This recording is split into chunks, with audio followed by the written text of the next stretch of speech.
السلام علیکم جی۔ ربیع الاول کا مبارک مہینہ ہے جس میں ہمارے آخری نبی حضرت محمد صلی اللہ علیہ وآلہ وسلم کی ولادت باسعادت ہوئی، اور میرا چونکہ کوکنگ کا چینل ہے تو میں نے سوچا کہ کیوں نہ آپ لوگوں کو نبی پاک صلی اللہ علیہ وآلہ وسلم کی پسندیدہ غذاؤں کے بارے میں بتایا جائے جن کو آپ صلی اللہ علیہ وآلہ وسلم نے کھانا پسند فرمایا، اور اس کے فائدے بھی بتائے۔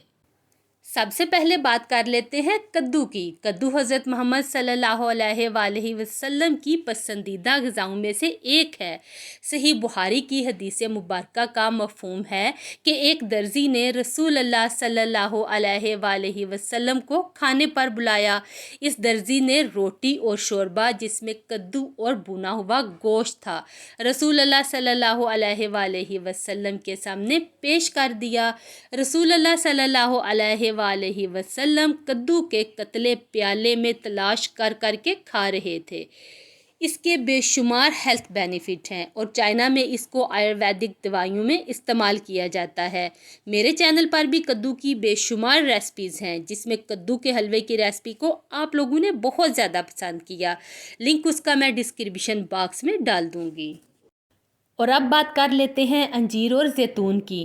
جیسا کہ آپ سب کو معلوم ہے کہ اللہ پاک نے قرآن مجید میں ان دونوں کی قسم کھائی ہے، اور ان کے نام پہ قرآن مجید میں ایک سورت بھی موجود ہے، اور اللہ کے نبی کو انجیر اور زیتون بہت پسند تھے، اور اسی نسبت سے میں نے اپنے گھر میں انجیر کا ایک درخت لگایا ہوا ہے جس سے بہت مزے کا اور بے شمار پھل اترتا ہے۔ میرے چینل پر انجیر کو خشک کرنے کا طریقہ، انجیر کا حلوہ، انجیر کی آئس کریم اور اس کے ہیلتھ بینیفٹ اور اسے صحیح استعمال کرنے کا طریقہ بھی مل جائے گا، لنک میں اس کا ڈسکرپشن باکس میں ڈال دوں گی۔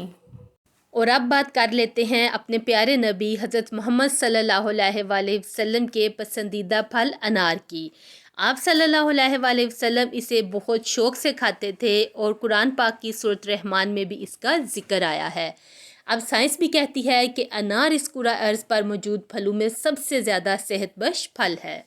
اب بات کر لیتے ہیں تلبینہ کی۔ حضرت عائشہ رضی اللہ تعالیٰ عنہا بیان کرتی ہیں کہ میں نے رسول اللہ صلی اللہ علیہ وآلہ وسلم کو فرماتے سنا، تلبینہ یعنی جو کا دلیا دل کے مریض کے لیے راحت بخش اور غم ہلکا کرنے والا ہے۔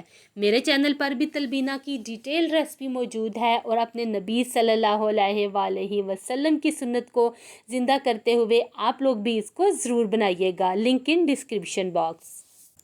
اگر ہم بات کریں گوشت کی تو نبی کریم صلی اللہ علیہ وآلہ وسلم نے گوشت کو کھانوں کا سردار کہا ہے۔ حضرت ابو ہریرہ رضی اللہ تعالیٰ عنہ سے روایت ہے کہ ایک بار آپ صلی اللہ علیہ وآلہ وسلم کی خدمت میں بکرے کی ران کا بھنا ہوا گوشت پیش کیا گیا تو آپ صلی اللہ علیہ وسلم نے اسے بہت شوق سے کھایا۔ میرے چینل پہ بھی گوشت کی بے شمار ریسپیز اپلوڈڈ ہیں۔ اور اگر ہم بات کریں شہد کی تو صحیح بخاری کی حدیث مبارکہ ہے کہ نبی کریم صلی اللہ علیہ وآلہ وسلم نے فرمایا، شفا 3 چیزوں میں ہے، شہد پینے میں، حجامہ میں اور آگ سے داغنے میں، لیکن میں اپنی امت کو آگ سے داغنے سے منع کرتا ہوں۔ حضرت عائشہ سے روایت ہے کہ حضرت محمد صلی اللہ علیہ وآلہ وسلم کو شہد بہت پسند تھا۔ اس کے علاوہ ہمارے نبی کھجور، کھیرا، سرکہ اور تربوز کھانا بھی بہت پسند کرتے تھے، اور گندم کے آٹے کو بغیر چھانے استعمال کرتے تھے۔ ساتھ ہی ساتھ ہمارے پیارے نبی صلی اللہ علیہ وآلہ وسلم نے کھانے کے کچھ آداب بھی بتائے ہیں، جیسا کہ ٹیک لگا کر کھانا مت کھاؤ، اور آج سائنس بھی اس بات کو مانتی ہے۔ مزید ارشاد فرمایا کہ کھانا گرم گرم مت کھاؤ، تھوڑا ٹھنڈا کر کے کھاؤ، اور آج ریسرچ موجود ہے جس کے مطابق زیادہ گرم کھانا کھانے والوں کو منہ اور گلے کا کینسر ہو سکتا ہے۔ ہمارے پیارے نبی صلی اللہ علیہ وآلہ وسلم 1400 سال پہلے جو باتیں بتا کر گئے وہ آج سائنس ثابت کر رہی ہے۔ اپنی زندگی کو نبی پاک صلی اللہ علیہ وسلم کی سنت کے مطابق گزارنے کی کوشش کریں۔ جزاک اللہ۔